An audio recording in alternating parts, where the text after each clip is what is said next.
adalah tindakan yang dilakukan sebagai upaya pencegahan terhadap adanya kecelakaan, cacat, ataupun kematian sebagai bentuk akibat dari kecelakaan kerja. Salah satu penerapan konsep ketiga adalah dengan memberikan petunjuk tanda apabila terjadi kebakaran. Hal itu diharapkan tidak menggunakan lift, akan tapi menggunakan tangan darurat.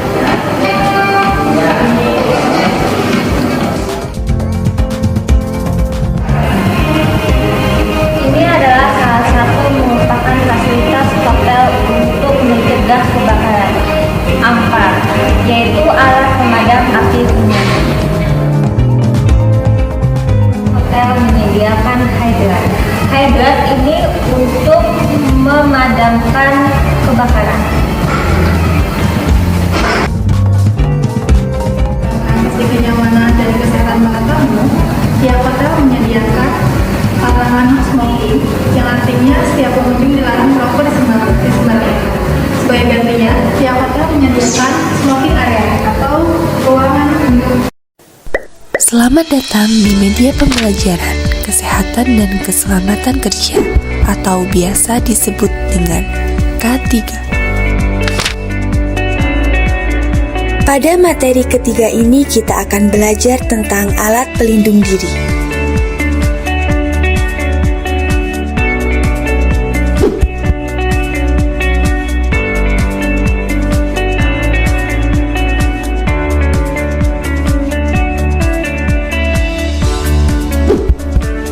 Alat pelindung diri atau disingkat dengan APD adalah kelengkapan yang wajib digunakan saat bekerja sesuai bahaya dan risiko kerja untuk menjaga keselamatan pekerja itu sendiri dan orang di sekelilingnya.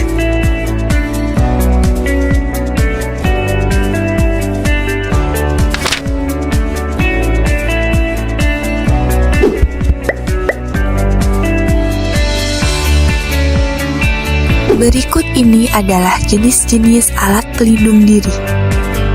Yang pertama, alat pelindung kepala yaitu berupa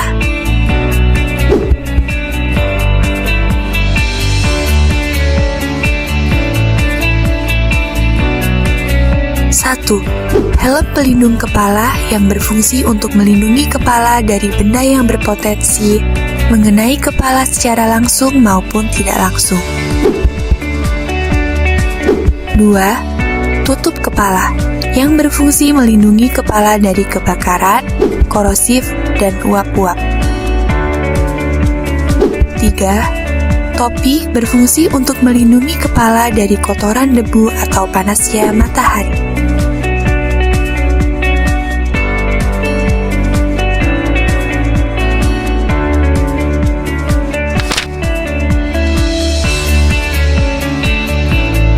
2.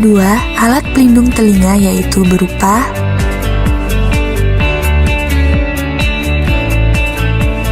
penutup telinga atau penyumbat telinga. Guna melindungi telinga dari sumber suara yang cukup tinggi, diperlukan penutup telinga. Hal ini dimaksudkan karena telinga tidak mampu menahan suara dalam intensitas yang tinggi dan memekakan telinga.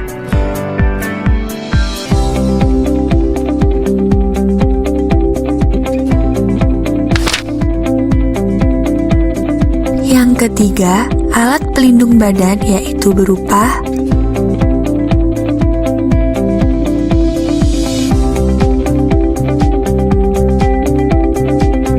rompi keselamatan kerja yang berfungsi untuk mencegah terjadinya kecelakaan dan berguna untuk melindungi seluruh atau sebagian tubuh dari percikan api, panas, dingin, cairan kimia, oli, dan lain-lain.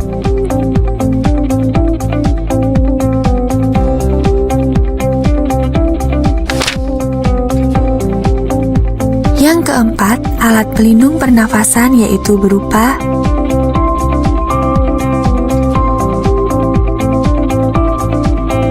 masker atau respirator yang berfungsi sebagai alat pelindung pernafasan dan penyaring udara yang dihirup saat bekerja di tempat yang memiliki kualitas udara buruk, misal berdebu, beracun, dan sebagainya.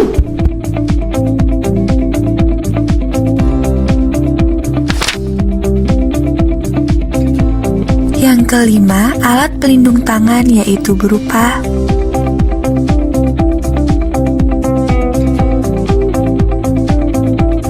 sarung tangan berfungsi sebagai alat pelindung tangan pada saat bekerja di tempat atau situasi yang dapat mengakibatkan cedera tangan.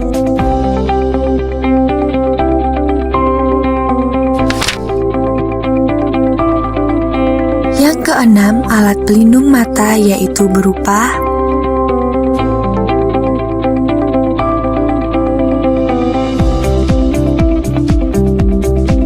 kacamata pengaman. Pada pekerjaan pengelasan maupun pekerjaan permesinan perlu menggunakan pelindung mata.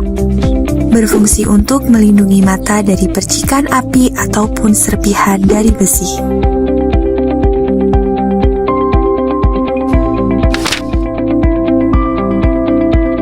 Yang ketujuh, alat pelindung kaki yaitu berupa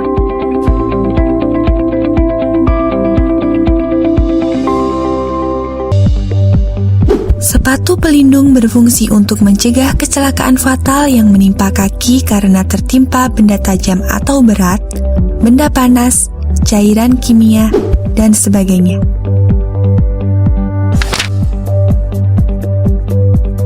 Oleh karena itu, alat pelindung diri juga harus memenuhi standar teknis yang ditentukan oleh pemerintah.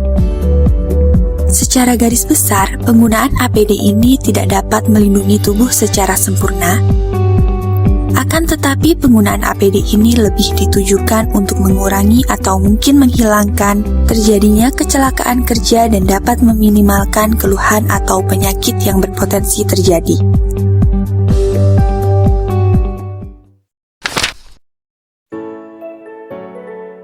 Halo semua, tahukah kalian apa itu PAK? Penyakit akibat kerja atau PAK adalah penyakit yang disebabkan oleh pekerjaan dan atau lingkungan kerja. Penyakit ini umumnya timbul setelah paparan durasi dalam jangka waktu yang lama setelah terpajan bahaya potensial. Terdapat 4 jenis penyakit akibat kerja. Pertama, penyakit yang disebabkan pajanan faktor yang timbul dari aktivitas pekerjaan, diantaranya faktor kimia meliputi 39 jenis faktor kimia, kemudian faktor fisika yang meliputi 7 jenis faktor fisika. Ketiga yaitu faktor biologi dan penyakit infeksi atau parasit yang terdapat 9 jenis faktor. Kedua, penyakit berdasarkan sistem target organ, diantaranya penyakit saluran pernafasan, penyakit kulit, gangguan otot dan kerangka, dan gangguan mental dan perilaku. Ketiga, penyakit kanker akibat kerja yang disebabkan oleh 8 zat berikut.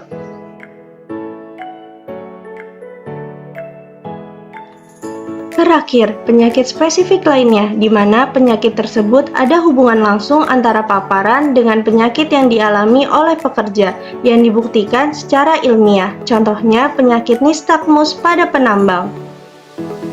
Siapa yang berhak mendiagnosis PAK? Dokter atau dokter spesialis yang berkompeten di bidang kesehatan kerja. Di antaranya adalah dokter spesialis okupasi atau spesialis berkompeten kesehatan kerja, dokter terlatih PAK, dan dokter dengan lulusan SKDI 2012. Penegakan diagnosis PAK dilakukan menggunakan 7 langkah diagnosis, diantaranya 1. Penegakan diagnosis klinis dengan anamnesa, pemeriksaan fisik, dan penunjang atau khusus apabila diperlukan. Kedua, penentuan pajanan yang dialami pekerja di tempat kerja meliputi proses kerja, termasuk pajanan, periode waktu, bahan, cara kerja, APD yang digunakan, serta ditunjang dengan riwayat perusahaan dan telaah pustaka. Ketiga, penentuan hubungan antara pajanan dengan diagnosis klinis dapat mengacu pada referensi ILO Occupational Diseases dan 21+1 konsensus PAK berdasarkan ICD Occupational Health. Keempat, penentuan besarnya pajanan mencakup jumlah jam terpajan, besarnya pajanan, masa kerja, dan APD yang digunakan. Data ini didukung dengan catatan perusahaan dan hasil biomonitoring. Kelima, penentuan faktor individu yang berperan seperti usia, jenis kelamin, kebiasaan, status gizi, riwayat penyakit atau genetik, dan penyakit penyerta. Langkah ini dapat menjadi perancu yang perlu dilakukan secara hati-hati. Keenam, penentuan faktor lain di luar tempat kerja seperti lingkungan rumah yang terdapat pajanan yang sama dengan tempat kerja atau melakukan kegiatan dengan pajanan yang sama. Ketujuh, selanjutnya adalah penentuan diagnosis PAK dengan kategori penetapan, yaitu penyakit akibat kerja yang spesifik pada jenis pekerjaan tertentu dan dugaan penyakit akibat kerja, dengan perbedaan masing-masing kategori sebagai berikut.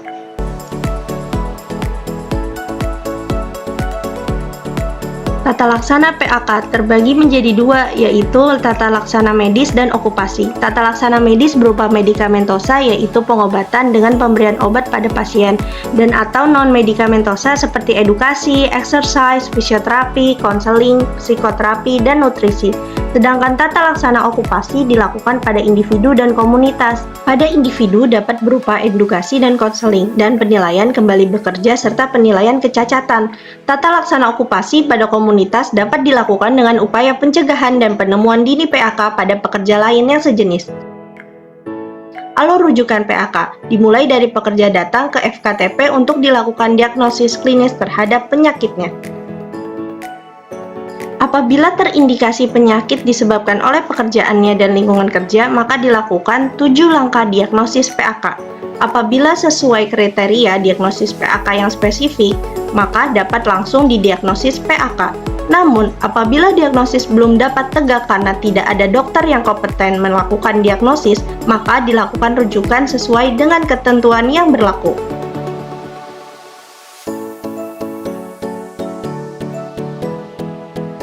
Surveillance PAK. Setiap dokter yang melayani kasus PAK wajib melakukan pencatatan status medis dalam rekam medis. Pelaporan dilakukan secara berjenjang dari mulai FKTP dan FKTL kepada Dinas Kesehatan Kabupaten Kota. Dinas Kesehatan Kabupaten Kota juga mendapat pelaporan atau menerima informasi PAK dari tempat kerja. Kemudian melanjutkannya kepada Dinas Kesehatan Provinsi dan selanjutnya ke Kementerian Kesehatan melalui Sistem Informasi Terpadu Kesehatan Kerja dan Olahraga. Pencegahan pelayanan dan surveillance penyakit akibat kerja penting dilakukan seluruh pihak agar dapat memenuhi hak setiap pekerja untuk hidup sehat dan produktivitas dapat kian meningkat.